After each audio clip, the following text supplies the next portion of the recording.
Hello.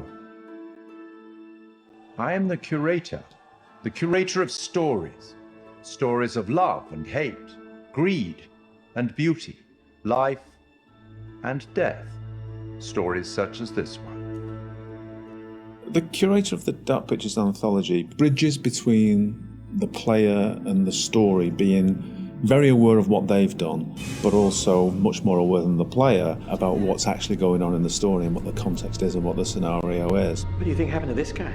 Now, for the first time, for some reason that he himself doesn't even understand, he's been given the opportunity to talk to somebody, and that somebody is the player.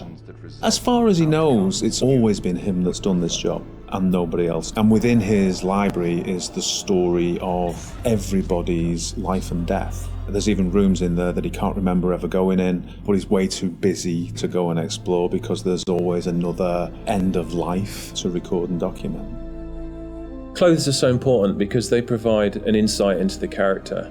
They explain where the character's been, they describe where he's going, they suggest motive. We want the audience to perceive him as having everything completely in control. So all of the ideas of his clothes being tailored to his body, it's really important to us. We worked with a costume designer. He did a lot of research into the authenticity of the materials and textures. He provided us with lots of authentic high-resolution reference. He even gave us material swatches.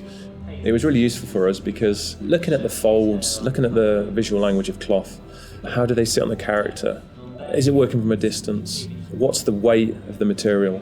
It gave us a really good platform in order to produce high-quality, realistic materials. Giving it that depth. I'm here to record the story you choose to tell. I think that whenever you're dealing with a realistic human acting performance and facial expressions, that part of it is so key to transferring the emotion that you want to over to the player. Just the definition and detail that you need now is quite challenging. But there are repercussions.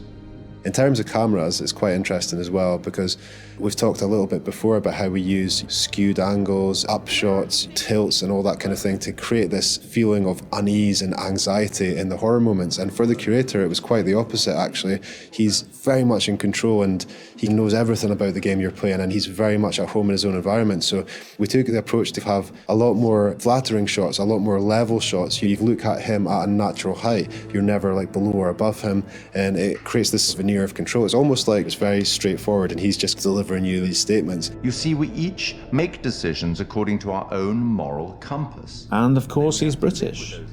As soon as we'd established that and who he was and what his personality was, our minds went pretty much straight to Pip Torrens to deliver the performance.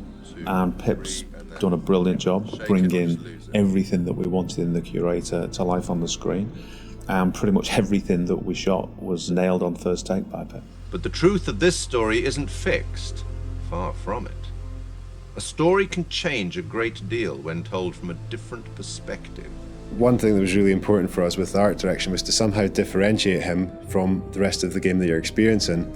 And with that we could make a really interesting contrast because as the player you might be experiencing all this horror, all this craziness, and all of a sudden you're taken out to quite a different and quite an unusual place. So that was a really fun thing to play with. We tried to play up on that contrast and really signal to the player that there was a change happening. The curator addresses the player directly. He's quite ambiguous, he's quite mysterious. You're really not sure if he's there to help you or hinder you sometimes. And I wanted that to kind of be reflected in the art.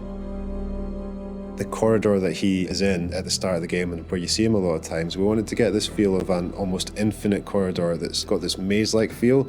It's not a set out space that you automatically understand as a viewer when you see it. You're not sure how long it goes on, how many paths there are, how much of a maze this corridor is. So to light that, we wanted to get this feel where there's not markers that tell you this is where you are right now in the corridor, you've been here before, just to increase that feeling of not being fully aware of your surroundings and add to the mystery of the scene. And then he goes into his repository, which is a huge vault of books and secrets, with his main desk right in the middle. He's got large windows for light, a skylight above that would also let a lot of light in, a mezzanine floor, a marble fireplace, classical, opulent, sophisticated. The central feature of the repository is the curator's desk.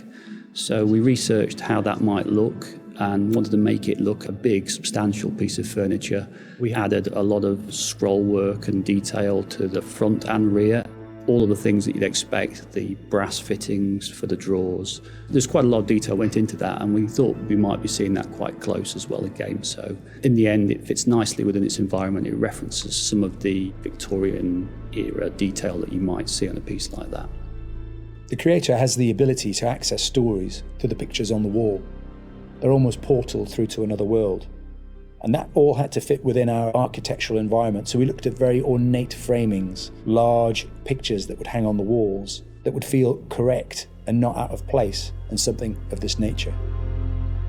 We thought about where we could include light sources that would be interesting and would put light in the right areas of the room. The skylight's a really good example. We decided that having this top-down ambience would really bed the scene in nicely and create this nice veneer to it. And then adding another number of interesting light sources that we can use for accents, such as a fireplace, such as the candles, that just are there to give you that extra range of colour if you need it. They're there to draw the eye of the player to what we want to show them. It's not my place to interfere, but I might be persuaded to offer the occasional hint. Here's one for free. It's a strange place. Who's this guy? Why is he talking to me? Where am I now? I was just on a ship having some horror happening, and now I'm here. And this guy has the appearance of being there to help you, but he seems like such a strange guy, and the environment he's in is so different. There's a certain ambiguity to it, and we wanted the player to question whether or not he's on their side or whether or not he's kind of playing his own game with them. The curator's no ordinary person, and his repository is no ordinary place. And you'll get the chance to see him again in the rest of the Dark Pictures anthology. We will meet again. It's inevitable.